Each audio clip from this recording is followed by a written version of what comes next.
Welcome to Rays of Hope, where inspiration meets possibilities. Join us on this journey as we explore videos that illuminate the path to positivity, resilience, and success. You say yes to helping a coworker with their project, even though your own workload is overwhelming. You laugh at a joke that makes you uncomfortable just to keep the peace. Sound familiar? People-pleasing communication is more than just being nice. It's the habit of prioritizing others' comfort over your own needs, often driven by fear of rejection or conflict. This video breaks down why we fall into these patterns, how they weaken our relationships and self-respect, and practical steps to communicate with confidence. The irony? Constant agreement doesn't earn respect, it erases boundaries. Let's fix that.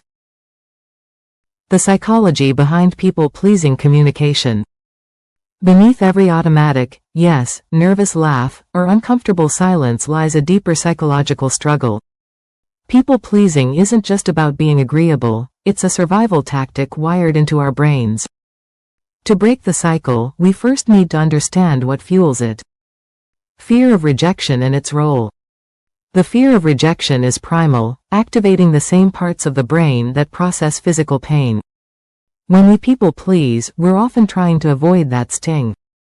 Childhood experiences play a big role here. Scenario: agreeing to plans you dread because saying no might disappoint a friend. Workplace: over-apologizing for minor mistakes to seem easy to work with. Relationships: smiling through hurtful comments to avoid confrontation.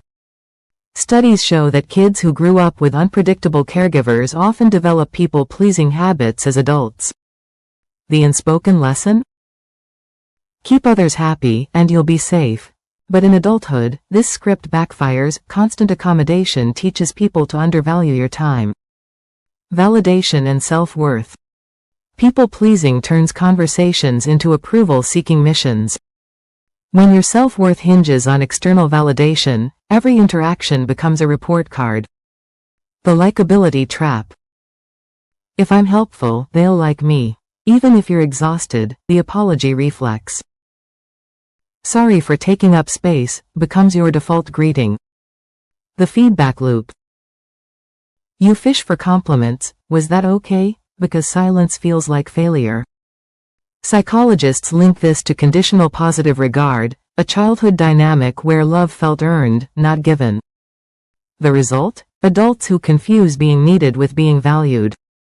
The temporary high of approval wears off fast.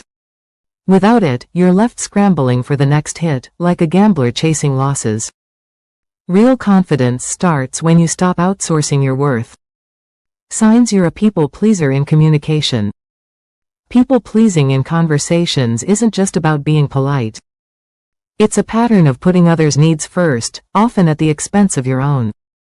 The signs can be subtle, but once you spot them, they're hard to ignore. Here's how to recognize if you're stuck in this cycle.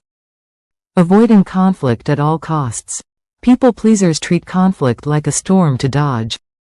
Instead of addressing issues, they swallow their feelings to keep the peace. The downside? Resentment builds, and nobody knows what you really think. Real-life examples. Coworker: can you take this last-minute task? I'm swamped. You: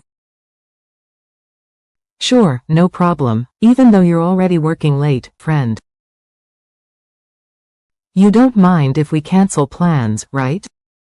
You: totally fine, while hiding disappointment. This habit trains others to expect your compliance. The temporary relief of avoiding tension isn't worth the long-term cost. Your voice gets quieter over time. Self-check. Do you often say, "it's fine," when it's not? Do you change opinions to match the group? Have you bottled up frustration to avoid an awkward moment? The habit of over-apologizing. Saying sorry becomes a reflex, even for things that aren't your fault. Over-apologizing signals low confidence and makes others question your competence. Why it's a red flag. It shifts blame to you unnecessarily. Sorry for asking. It diminishes your presence. Sorry, just my opinion. It's exhausting. You're always on defense. How to break the cycle. Pause before apologizing.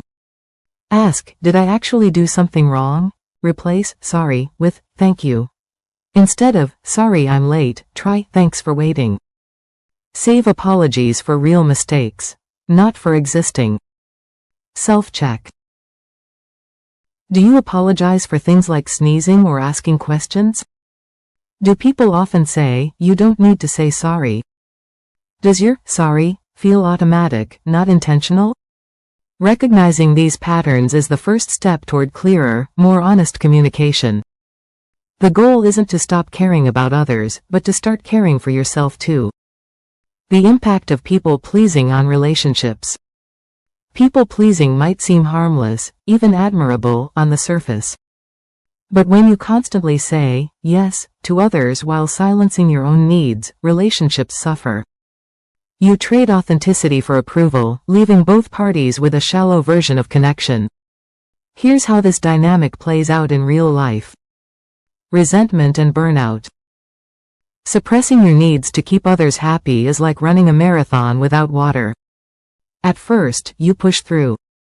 Eventually, exhaustion wins. Emotional burnout creeps in when you habitually prioritize others over yourself. How it happens. You say yes to extra work projects, then resent colleagues for not noticing your stress. You attend events out of obligation, only to spend the entire time counting minutes until you can leave. You bottle up frustrations until small irritations feel like betrayals. Relationship experts call this the martyrdom trap. The person who never speaks up becomes the one secretly keeping score. Passive-aggressive comments replace honest conversations. The solution isn't to blame others, but to recognize your own role in the cycle. Case in point. Sarah, a project manager, habitually took on teammates' tasks to be helpful. Over time, she felt invisible. No one asked what she needed. When she finally voiced her limits, her team adjusted without hesitation. The real issue? She'd trained them to assume she was always available. This was part 1 of how to stop people pleasing in conversations. Stay tuned for part 2, where you'll get clear, actionable tips to communicate more confidently. Thank you for joining us on this uplifting journey with Rays of Hope. Please comment, like, share, and subscribe to stay tuned for more videos that spark hope and empowerment. Until next time, keep shining brightly. Thank you for watching.